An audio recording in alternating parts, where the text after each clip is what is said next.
en effet engendré d'importants dégâts et même des pertes en vies humaines. Alors ma très chère sœur, le problème c'est que la question des inondations n'est absolument pas nouvelle, que ce soit au Sénégal ou dans d'autres pays. Bien sûr. Et il est important de rappeler que dès 2012, il y avait un plan qui avait été mis en place, soi-disant, pour lutter contre les inondations. Le plan Orsec, en tant que tel, un plan qui réunissait un budget de 767 milliards de francs CFA.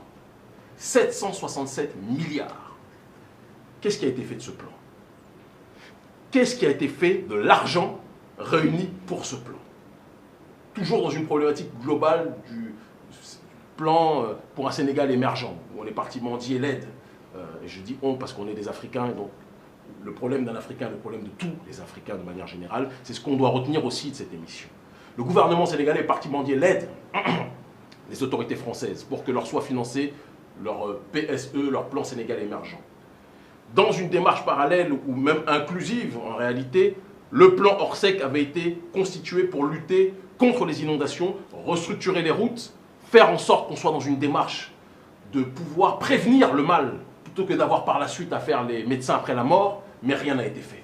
767 milliards ont été dilapidés, ont été utilisés par le gouvernement, ont été détournés par les autorités sénégalaises. Il faut qu'on puisse le dire avec une clarté réelle. Et c'est ça le problème qui existe dans nos pays. On aura bon dos de toujours dire « Ah, l'Occident, l'Occident, l'Occident ». Oui, il y a un impérialisme occidental qui est puissant.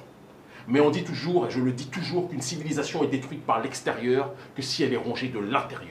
Et le problème est que nos dirigeants, aujourd'hui, sont des passoires qui, au lieu d'être des parapluies qui protègent nos peuples des intempéries, non seulement ces parapluies sont troués, mais ces parapluies se nourrissent quelque part des crises qui existent pour renflouer leurs caisses, se faire des budgets et détourner l'argent au profit de leurs propres intérêts. C'est un scandale. Le plan Orsec aurait dû être déjà mis en application. Je ne dis pas qu'on peut facilement lutter contre des catastrophes humaines comme celle-ci, catastrophes naturelles comme celle-ci. Il y a des choses qui sont évidentes. Même les nations les plus civilisées, en Occident, il y a des inondations et il n'est facile pour personne de pouvoir gérer ça. Mais quand vous-même, vous décidez de réunir 767 milliards qu'on vous alloue pour une activité et que ces 767 milliards ne sont pas utilisés à bon escient, c'est la définition de la corruption. Il faut qu'on soit capable de le dire avec clarté. C'est le pays de Charanta Diop, c'est le pays de Hadimou Rassoul, c'est le pays de El Hadj Omar El Tidiane, c'est le pays de gens qui se sont levés avec dignité pour la justice sociale, pour la justice des peuples. Et aujourd'hui, on se retrouve avec une plutocratie, avec une oligarchie financière qui ne vit que de la corruption, du détournement. C'est malheureusement une réalité similaire à bon nombre d'autres pays en Afrique aujourd'hui. Et du coup, le Sénégal se retrouve avec plusieurs sinistrés sur les bras.